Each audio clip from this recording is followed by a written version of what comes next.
नमस्कार, मैं राकेश वर्मा आप सभी का स्वागत करता हूं आपके अपने परिवार एसएन गुरुकुल पर।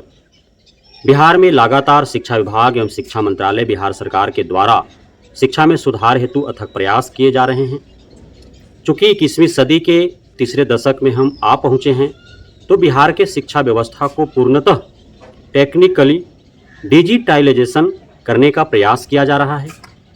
इस हेतु लगातार शिक्षा विभाग के अपर मुख्य सचिव डॉक्टर एस सिद्धार्थ एवं शिक्षा मंत्री श्री सुनील कुमार जी के द्वारा प्रयास किए जा रहे हैं एवं इस बाबत लगातार अधिकारी प्राधिकारी को दिशा निर्देश दिए जा रहे हैं।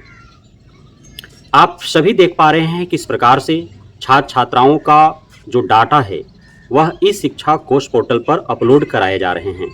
सिर्फ सरकारी विद्यालयों के ही छात्र छात्राओं के नहीं, बल्कि साथ साथ निजी विद्यालयों में पढ़ने वाले छात्र छात्राओं का भी इस शिक्षा कोष पोर्टल पर सारे डाटा अपडेट कराने हेतु दिशा निर्देश जारी किए जा चुके हैं एवं निजी से सरकारी विद्यालयों तक में पढ़ने वाले सभी छात्र छात्राओं का आधार सीडिंग कराया जा रहा है, ताकि सरकार के द्वारा जो भी योजनाएं छात्र छात्राओं को दी जा रही हैं, उन योजनाओं का लाभ जरूरतमंदों तक पहुंचा जा सके।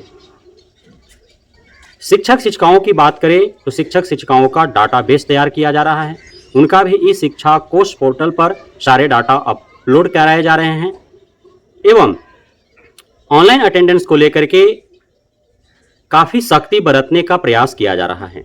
शिक्षा मंत्री के द्वारा भी लगातार बयान आ रहे हैं कि चाहे जो भी हो जाए, हम टेक्निकली समस्याओं का हल करेंगे। जहां पे नेटवर्क प्रॉब्लम है वहां पे सरकार के सहयोग से हम दुरुस्त करेंगे, लेकिन हम कदम पीछे हटाने वाले नहीं हैं। ऑनलाइन अटेंडेंस का जहां तक मामला है, विरोध जिनका करना है करने दें, लेकिन यह आने वाले समय में और सख्ती से इसे लागू किया जाएगा। साथ ही जहां पे समस्याएं हैं तो उस हेतु वहां पे ऑप्शनली व्यवस्था भी दिया गया है कि वे फिजिकली अटेंडेंस अपना पूर्व के भांति बना सकते हैं।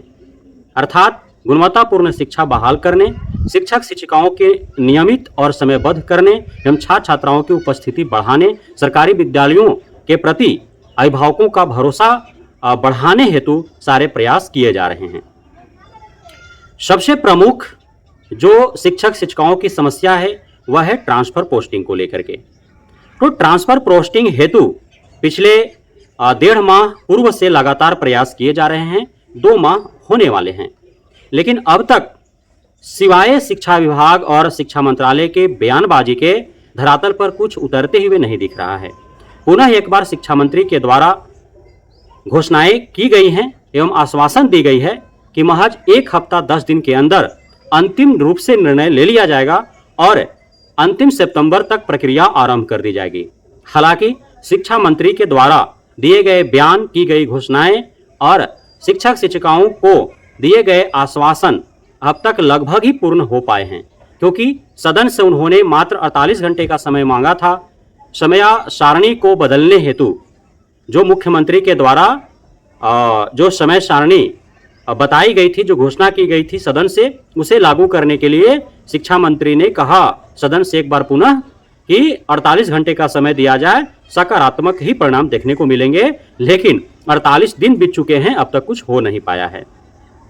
वहीं ट्रांसफर पोस्टिंग को लेकर के कभी 15 दिन, कभी 1 हफ्ता, कभी 10 दिन, कभी 1 माह, इस प्रकार से टाल मटोल किए जा रहे हैं, लेकिन अब तक फाइनली कुछ धरातल पर दिख नहीं रहे हैं।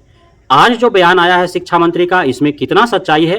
क्या हफ्ता 10 दिन में जो न्यू ट्रांसफर पोस्टिंग पॉलिसी है उसका अंतिम रूप दे दिया जाएगा? क्या अंतिम सितंबर तक प्रक्रिया आरंभ कर दी जाएगी? यह भविष्य तय करेगा। लेकिन अभी सभी शिक्षकों को शिक्षा मंत्री के आश्वासन के आधार पर ही अपना आगे का जीवन व्यतीत करना है, आगे का वो ड्यूटी निभाते रहना है।